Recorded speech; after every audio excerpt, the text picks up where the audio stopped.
Olá, estamos aqui mais uma vez para juntos estudarmos a Palavra de Deus, um capítulo por dia. E hoje veremos o capítulo 9 de 2 Reis. Vamos aos pontos de destaque para a leitura de hoje. O primeiro deles é que então chegou a hora de cumprir o outro pedido que Deus fizera a Elias e que agora estava a cargo de seu sucessor Eliseu.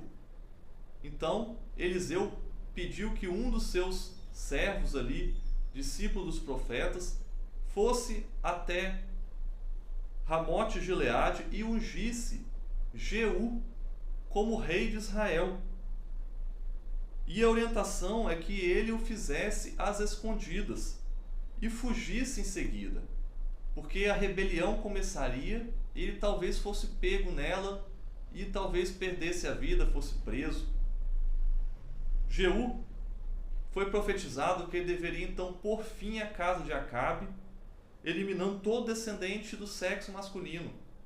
Também foi profetizado contra Jezabel que ela também morreria, tendo um fim trágico. E então, no segundo ponto, nós vemos que Jeú toma isso como obrigação, conspira então contra Jorão, se aclamando o rei ali junto dos seus soldados, e então parte em direção a Jezreel, que é onde o rei Jorão havia ido para se recuperar de ferimentos que ele havia recebido na batalha. E Acasias, seu cunhado, também estava ali presente para visitá-lo. E ao Jeú então se aproximar, os dois reis saem ao encontro de Jeú para ver se a visita que ele vinha era de paz ou não. E Jeú, ao ser interpelado dessa forma, ele vai perguntar que paz seria possível se ainda as prostituições de Jezabel e as idolatria a Baal ainda permaneciam na nação, fazendo com que o povo se voltasse contra o Senhor.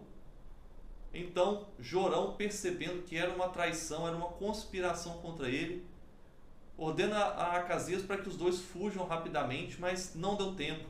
Jeú matou ambos os reis e então se colocou em lugar dele, de Jorão, como rei de Israel. E ao entrar na cidade, Jezabel, vendo ele se aproximar do palácio, provavelmente ela percebeu que ela também seria vítima da conspiração. Então ela se enfeitou, se aprontou, se arrumou e colocou-se à janela e fez uma pergunta bem interessante para Jeú. Ela perguntou se havia sido bem sucedido o último conspirador, Zinri.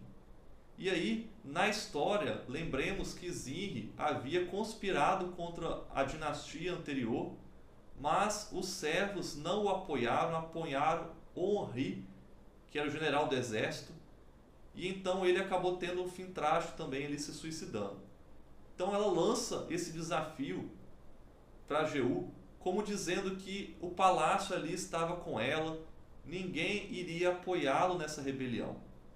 Mas ele então pergunta se alguém está com ele, lança olhares, e alguns servos então se prontificam, e ele ordena que lancem Jezabel ali da janela. Ela cai, morre, tem um fim trágico, e então Jeú vê o caminho livre para assumir o trono ali de Israel. Continua estudando a palavra de Deus junto conosco.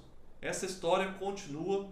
Vamos continuar a cada dia estudando mais da palavra de Deus.